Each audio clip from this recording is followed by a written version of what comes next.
Democrats, here are 8 principles to guide you in the coming showdown over the fiscal cliff. Number 1, hold your ground.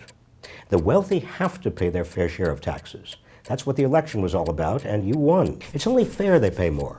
They're taking home a record share of national income and wealth and have the lowest effective tax rate in living memory.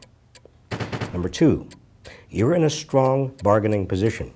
If you do nothing, the Bush tax cuts automatically expire in January, and we go back to rates during the Clinton administration, which isn't such a bad thing. As I recall, we had a pretty good economy during the Clinton years. Number 3, after all the Bush tax cuts expire, have Republicans vote on a tax cut just for the middle class.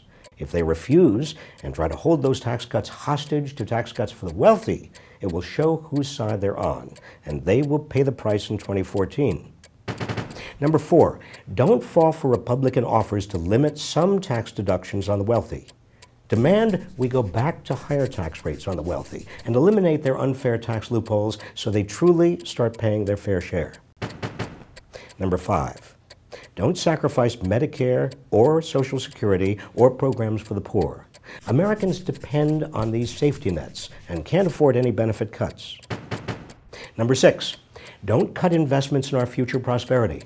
Education, basic R&D, and infrastructure aren't spending, they're investments. If the return on these investments is greater than the cost, they ought to be made, period. Number 7, you want to cut spending on the military, which now exceeds the military spending of the next 13 largest military spenders in the world combined. And cut corporate welfare, support to agribusiness, oil and gas, big pharma, big insurance, and Wall Street. And finally, number 8, don't cut the budget deficit as long as unemployment remains high. Otherwise, you'll cause the economy to contract, making the deficit even larger in proportion. That's the austerity trap Europe has fallen into. We need to create American prosperity, not European austerity. Remember, jobs come first.